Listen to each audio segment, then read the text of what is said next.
Hi, my name is John Logston. I'm Ben Zackheim. We're a couple of authors who have been actually working together for quite a long time, but we have co-authored a book together that was a little bit different for both of us, actually. I usually write comedy. Ben is more on the kids and teen side of things, and we wrote something that was a science fiction kind of creepy horror adventure type deal. Yep. Still need a good book too. Yeah. We still need to do that. But anyway, so we've been doing this for quite a while. We've had some successes, some failures, some setbacks, and some wins. And we wanted to share what we could with other people who are going through a similar process, and hope that you guys would share with us as well. So Ben, tell us a little bit about yourself and what you're working on. I am working on the Camelot Kids book 2, which is a fantasy series. And I'm also working on Shirley Link. It's a middle grade mystery series. That book is probably the next one that's going to come out. It'll be called Shirley Link and the Party Poopers. Having a good time with that one. It's hard, but it's a good one. Basically just trying to figure out the marketing thing, like we've been talking about, really trying to figure out how to get the word out about Shirley Link. Probably the one that it's definitely the bestseller that I have. The first book is about to crack 125,000 readers on Amazon. So I'm looking forward to reaching that milestone, because I figure some good marketing stuff out around that number. It's a nice round number. Just kind of also trying to get into a little bit more of reaching the reader directly. There's so much online stuff going on right now, so many tools and ways to reach people. What I'm trying to do, the phase I'm at with my marketing stuff, is to really figure out one or two ways to reach people. And it could be anything from local. I might end up just going like store to store locally, because one of my series takes place locally in Shelburne Falls, Massachusetts. So I might really focus on that for the next year. And I might go to Goodreads, and I might really decide, those are where I'm leaning right now, to focus on those, and possibly a newsletter on top of that, depending on how.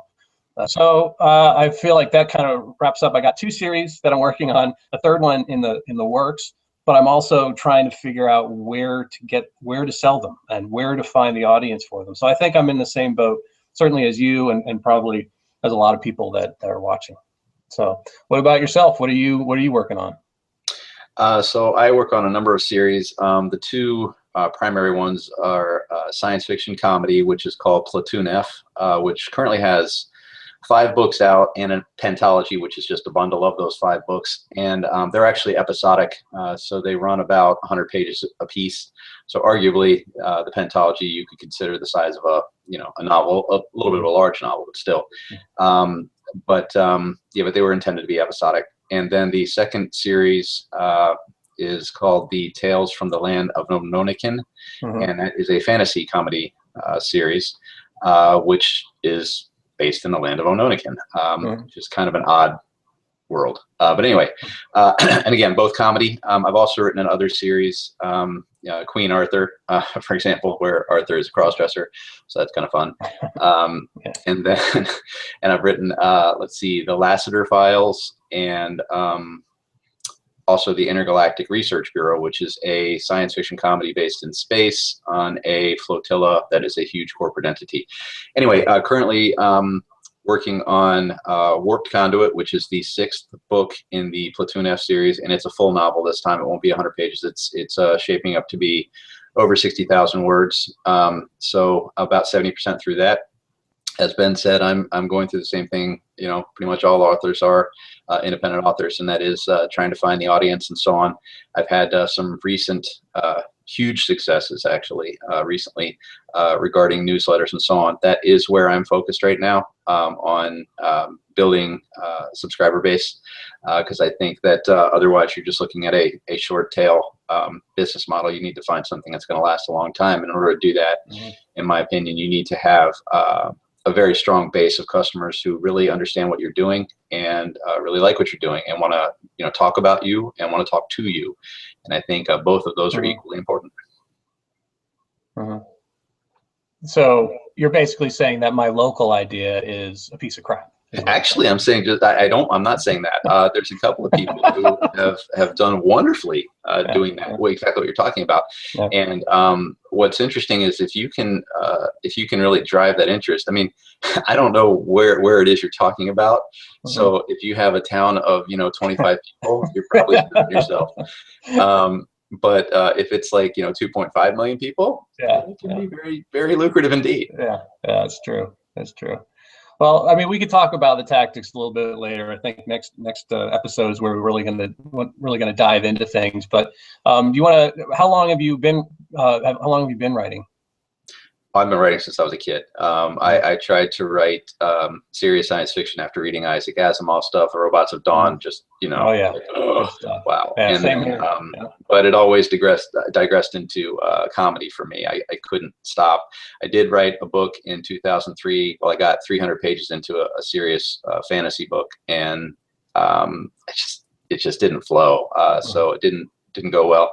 Then I stopped for a while, and I kept trying to do serious, and then finally I wrote the first book from Ononikin called A Quest of Undoing, and it was effortless to do that. So from that point on, I still dabble here and there with some serious stuff, and or stuff like has that Firefly feel where it's comedy at some points and serious, and it kind of goes back. So it can be funny but dark, and the whole deal. So that's actually kind of fun. But no series to announce yet on that. But yeah, most of what I'm working on is comedic, lighthearted. If you like Terry Pratchett or Harry Harrison, Douglas Adams, Robert Asprin, John DeChanty, I could go on. If you like those types of authors, a lot of my work has been compared to that. Reviewers compare it. So if that's the kind of thing you're into, that's me. And I want to point out for Ben, because he won't, because he's humble about this stuff, but his Camelot Kids series is very Harry Potter. And if you're into Harry Potter, you'll love the Camelot Kids. I read the entire series. I love it. And when I got past episode 1, when he was still working on releasing them, and he didn't have episode 2 ready, I was pissed because it took like 30 days, and I'm like, well, hello. Yeah. But it really is that good. It's excellent work, and it's a lot of fun to read. So not trying to, I'm just saying it's good. I appreciate it, and I'll send you the affiliate link. No, I appreciate that. Thanks. No, it's Camelot Kids was a lot of fun. I mean, that was 9 years in the making. It was not my finest hour as far as being prolific and doing it quickly. Once I did get it going, it went very quickly. But to craft the story, it was incredibly complex. The Shirley Link stuff, that is similar to what you were doing with the realized stuff. They're about 100 to 125 pages. When I was really hitting it hard and committed completely to Shirley Link, I was putting out one every 3 months or so. But that slowed down when the Camelot Kids took over again. And I really wanted to get it out, so I had to focus on getting it out. So, yeah, I think that started. Actually, as you say that, one of the things I would like to talk about, not now, but in a future installment, is tools of writing speed, what you goal for every day, et cetera. Because I know that you and I are different there, but it would be interesting to kind of talk about how we do things and how we get things done quickly, and when not to get things done quickly. Yeah, no, I think that's a really good discussion, and one that I'm much more interested in now than I was a couple of years ago, when I thought I kind of ruled the world and I was really prolific and I was going really quickly, and I kind of thought I had everything figured out. Then I hit a wall where I had a whole bunch of stuff out, but and I had a whole bunch of ideas. The way the creative mind suddenly meets up with the marketing mind, and you have to try to sell and create at the same time. I've hit a writer's block due to that. So I've been much more interested in process and tools and time of day. I kind of feel like a babe when it comes to this, like a newborn. As far as, I've only been doing this for 4 years, writing books. I've done screenplays and teleplays before. But it was, mostly being in the game business for the last 15 years. I kind of jumped into into writing, and I feel like I'm only now getting my legs about 4 years later. But I really do feel like I'm getting my legs. Like I feel strong. I feel like this is something that I want to commit to. I feel like the community aspect of it is the thing I keep running into. Like there are certain podcasts I love, which inspired, us to come up with this idea of doing our own.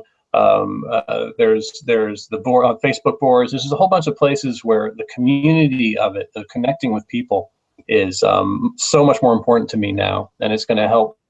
I think grow as a thing. I don't need to be an island. I can actually reach out and help people, and they can help me.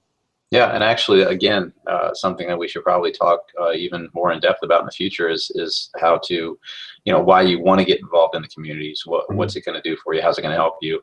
A lot of people, like you said, think they're on an island, and a lot of authors, I think, have this feeling of, oh, it's a competition. I have to just be focused on me and screw the other guy. That's not true. You doing that is death.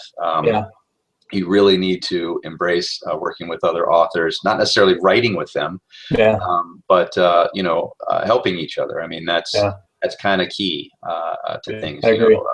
You might think everything there is, but there's as soon as Amazon changes their rules tomorrow, you're going to be happy that you have 500 friends who have tried things.